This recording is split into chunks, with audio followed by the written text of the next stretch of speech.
coadjuvantes, como o próprio nome já diz, para o tratamento das convulsões e da epilepsia, que provavelmente vocês já devam ter ouvido falar sobre esses problemas de saúde. A convulsão é uma alteração transitória do comportamento decorrente de um disparo rítmico, sincrônico e desordenado dos neurônios, tá? Então os neurônios é como se eles tivessem correntes de energia acontecendo de uma forma muito desordenada, muito desorganizada, como se a gente pegasse um monte de fio desencapado e eles começassem a dar tilt, né? E então isso é a convulsão. Então por isso que a pessoa geralmente perde a consciência, perde o controle dos esfíncteres, há uma rigidez do corpo e a perda de consciência. A epilepsia, ela tem uma apresentação parecida com a das convulsões, e a epilepsia é um distúrbio da função cerebral caracterizada pela ocorrência periódica de convulsões. Então, assim, são crises convulsivas que acontecem com frequência, tá? Imprevisível. Então, é uma condição geralmente contínua da pessoa. Porque as crises convulsivas, elas, em outros casos, elas podem acontecer pontualmente. Exemplo, as crises convulsivas febris. Agora, a epilepsia são crises convulsivas que acontecem de forma periódica, né? Então, isso exige que a pessoa tome uma medicação para que controle esses episódios, né? Crise convulsiva, ela tem a fase tônica-clônica, que é onde a pessoa apresenta rigidez total, tá, do seu corpo. Então ela se treme, ela fecha as mãos, ela enrijece todo o seu corpo, tá? Aumenta a produção de saliva, né? Então a pessoa apresenta cialorreia. A esclera, os olhos, né, ficam com piscadas involuntárias, né? Então a gente vê muito a esclera do paciente e as pálpebras se movimentam de forma muito, muito rápida, tá? Então, quando o paciente está nessa fase, o que a gente faz, né? A gente tem que tirar tudo de perto, né, desse paciente, a gente não pode deixar objetos que venham a fazer com que ele se machuque, proteger a cabeça e lateralizar o rosto, tá? Lateralizar a cabeça para que ele não venha a broncoaspirar essa saliva que é produzida em grande quantidade. Então isso é durante a crise, é a característica da crise do paciente. Agora nós temos o pós-crise, que depois da crise o paciente apresenta ausência de respostas, né? Então ele não consegue ter consciência daquilo, ele tem uma perda da consciência, perda temporária. Os membros ficam flácidos, né? Relaxados, e aquela saliva que foi produzida de forma espumosa na crise convulsiva, no ápice da crise aguda, ela agora vai escorrer. Tá? Então ela vai ficar uma saliva mais densa, mais fina, vamos dizer assim. E aí então, depois disso, o paciente ele vai apresentar o relaxamento dos esfíncteres, né? Então é muito comum, depois da crise, o paciente urinar, pode ter presença de vômito, fezes, tá? Então isso depois da crise, porque ele passa a se tornar irresponsivo nesse período, né, de pós-crise. E vem geralmente um sono que o paciente apresenta. Agora, com relação às crises epiléticas, nós temos as crises parciais e as crises generalizadas. Tá? Então, se eventualmente a gente perguntar qual os tipos de crises epiléticas, aí vocês vão dizer, a gente tem a crise parcial e a crise generalizada. Sendo a crise parcial, ou as parciais, né, parcial simples, é determinada por regiões sem perda da consciência, tá? Então, o paciente, depois da crise, ele não tem a perda da consciência, tá? E tem as complexas, que tem a perda da consciência, da linguagem, da memória, das emoções, tá? Então, é uma crise convulsiva chamada parcial complexa. E aí ela pode evoluir para uma crise convulsiva tônico-clônica, que é a que a gente viu agora há pouco. Por que a gente está falando um pouco sobre isso? Porque antes da gente falar para que serve a medicação, de como a gente usa a medicação, qual a funcionalidade daquela medicação, eu acho importante a gente saber para que ela serve, né? Além da gente saber o que é a medicação em si, a gente precisa saber os tipos de patologias que ela acaba atendendo, tá? Então, no caso dos anticonvulsivantes, eles vão atender a pacientes que tenham crises convulsivas e que tenham crises epiléticas, tá? Bom, os principais anticonvulsivantes que a gente conhece, que a gente trabalha no ambiente hospitalar, são os barbitúricos, tá? Inclusive vai ter um grupo, né, que vai trabalhar a parte de anticonvulsivantes, que a gente utiliza o fenobarbital, geralmente é a primeira escolha, tá? O fenobarbital. As idantoínas, que é a fenitoína, que também é utilizada, a carbamazepina, o ácido valproico e os benzodiazepínicos, tá? Então esses são as medicações que a gente utiliza.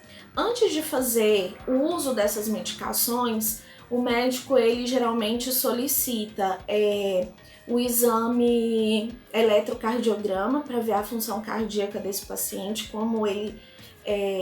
como está a função cardíaca, porque pode apresentar alterações se o paciente já tem uma história de problema cardíaco, e também é verificado o TGO e TGP para verificar a função hepática, tá?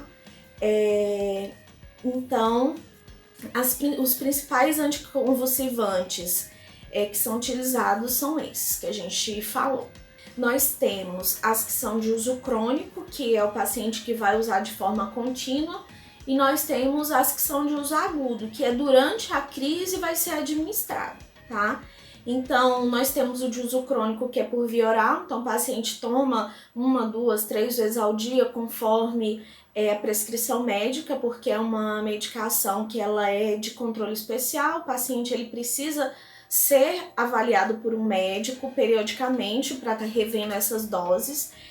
O médico especialista que atende os pacientes que têm crises convulsivas e epiléticas são os neurologistas, tá? Porque eles acompanham a função neurológica desses pacientes para entender o que está causando esse mal.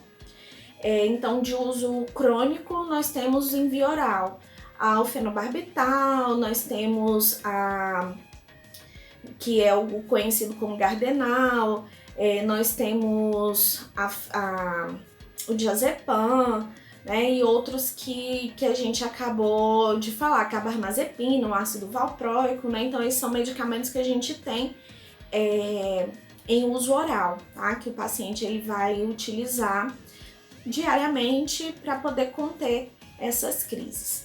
E nós temos as de uso agudo, que são por vias intravenosas, né, para que o paciente ele tenha um efeito imediato, certo? Que a gente sabe que a absorção via endovenosa, via intravenosa é maior do que a via oral, tá? Então nós temos como uso agudo o diazepam, provavelmente vocês já devam ter ouvido, e a fenitoína, tá? Então esses são os dois medicamentos que a gente usa para o paciente quando ele está em crise. Lembrando que quando esse paciente está em crise intra-hospitalar, a gente precisa, para fazer a administração dessa medicação intravenosa, ela tem que ser prescrita pelo médico, não esquecer desse fato.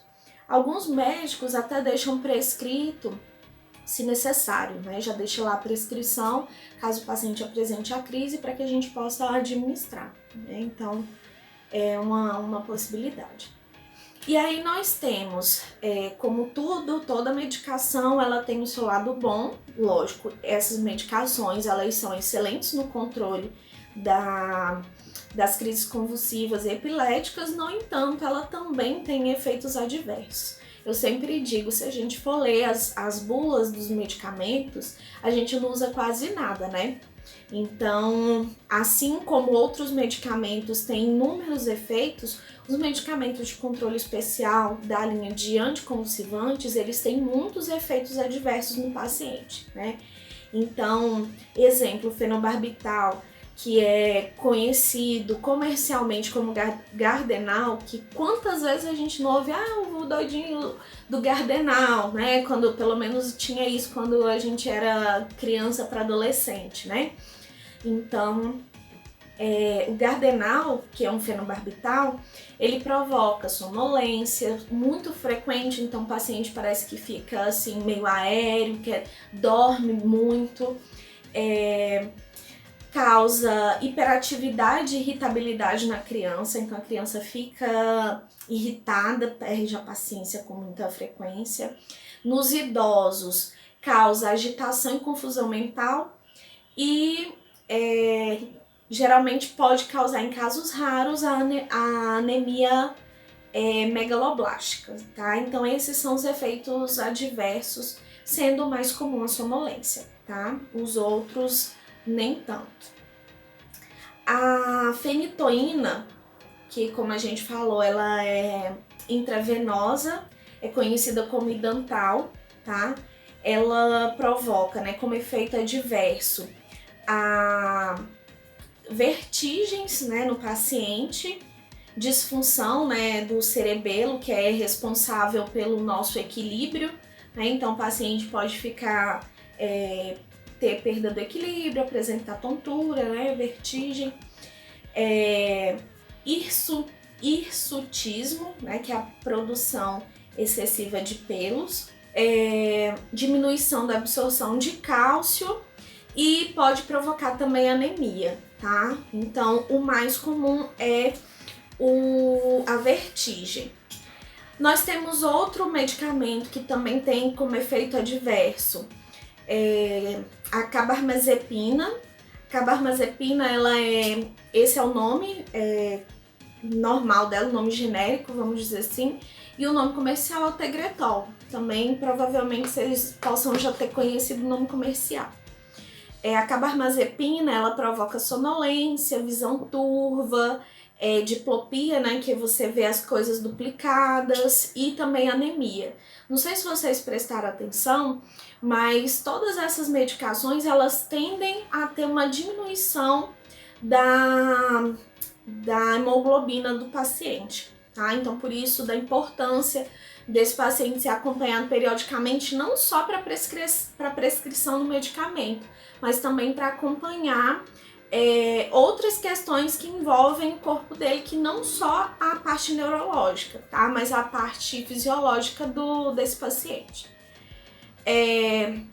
Nós temos o ácido valproico, que também é uma medicação muito utilizada por via oral para o paciente que tem crises convulsivas ou crises epiléticas contínuas, né? Então ele usa de forma crônica. O ácido valproico ou Depaquene, que é o nome comercial, ele eleva os níveis das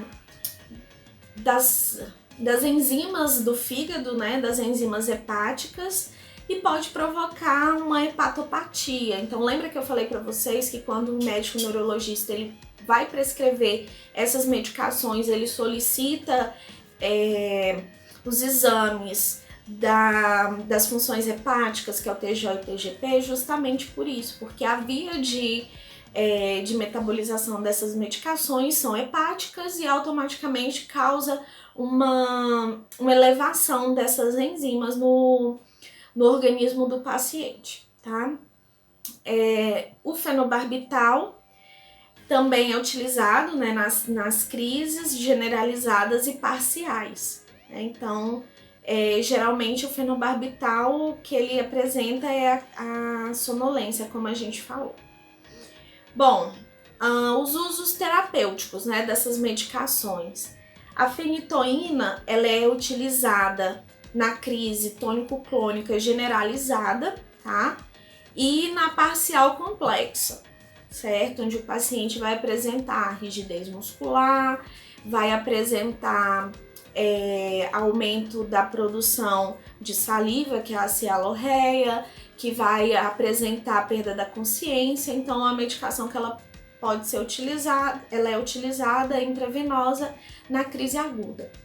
A carbamazepina, ela é utilizada nas crises tônico-clônicas generalizadas, nas simples, nas parciais simples ou complexas. Pode ser usada nas duas, tá? Que é usada por via oral conforme indicação do médico, né? Ah, professora, mas como é que o médico vai saber quanto que ele vai prescrever? Se vai ser uma vez ao dia, se vai ser 3 vezes ao dia? Isso vai depender da quantidade de crises que esse paciente tem, se são crises generalizadas, se são crises parciais, simples ou complexas. Então, vai depender de como o paciente apresenta essas crises, né? E qual é a frequência. Ele apresenta uma vez ao dia, ele apresenta todos os dias, 3 vezes ao dia. Quando eu estava trabalhando no ambulatório, a gente teve um paciente que fazia acompanhamento neurológico, que a paciente chegou a ter 10 crises convulsivas num dia, né? Então, ela tinha crises convulsivas de difícil controle, ela fazia uso de várias associações dessas medicações que a gente está falando agora, e ainda assim tinha essa dificuldade. Era uma paciente que ela tinha indicação para procedimento cirúrgico para poder conter essas crises, né? Então ela já estava com encaminhamento, inclusive, para ir para Brasília para fazer esse procedimento, né? Que é arriscado também. Então, a gente tem que lembrar que cada vez que o paciente tem uma crise convulsiva, ele tem